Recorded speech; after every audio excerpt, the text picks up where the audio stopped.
Hello friends, ஒரு ரசம் வைக்கலாமா? நம்ம நிறையா ரசங்கள் நம்ம பார்த்துட்டு தான் இருக்கோம்.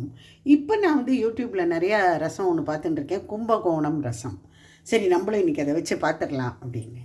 அதுக்காக இது வரைக்கும் நான் இங்கே வைக்க போகிறது 2-3 பேர் சாப்பிட்ற மாதிரி தான். இது சின்னதாக ஒரு நெல்லிக்காய் சைஸு புளியை நான் இங்கே ஒரு 1.5 டம்ளர் ஜலத்தில் கரைச்சி இங்கே ரெடியாக வச்சுட்டுருக்கேன். இதை முதல்ல உப்பு, மஞ்சப்பொடி, கொஞ்சோண்டு ரசப்பொடி, உங்கள்கிட்ட ரசப்பொடி இல்லைன்னா சாம்பார் பொடி போட்டு இதை கொதிக்க வச்சிடலாம். ஃபஸ்ட்டு கொஞ்சமாக கல் உப்பு, மஞ்சப்பொடி, டொமேட்டோ,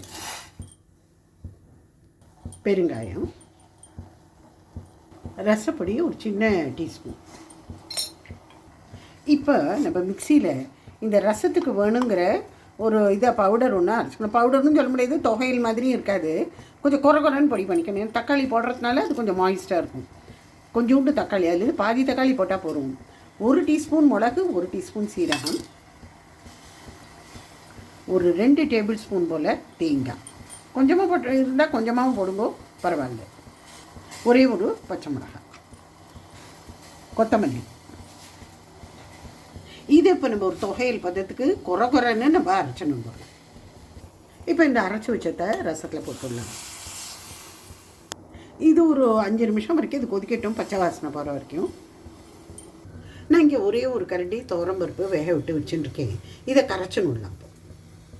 இப்போ இந்த பருப்பு கட்டு 6 பருப்பு கரைச்சி வச்ச ஜலத்தை இதில் விட்டுடலாம். இதில் இப்போ கொத்தமல்லி, கருவேப்பிலையெல்லாம் பிச்சு போட்டுடலாம். இப்போ இதில் முத்துக்கொதி வந்துடுத்து. இப்போ அணைச்சிடணும். ஒரு 1/2 ஸ்பூன் போல் தேங்காய் அப்படியே துருவல் எடுத்து அப்படியே போட்டுடணும், ஃப்ரெஷ்ஷு. கொஞ்சோண்டு நெய், சும்மா அவ்வளோதான். இங்கே கடுகு, இங்கே கடுகு, கொஞ்சம் பெருங்காயம், இதை மேலேருந்து தான் கமகமன்னு கும்பகோணம் ரசம் ரெடி. நீங்களாவும் பண்ணி பாருங்கள். ஓகே, பாய்.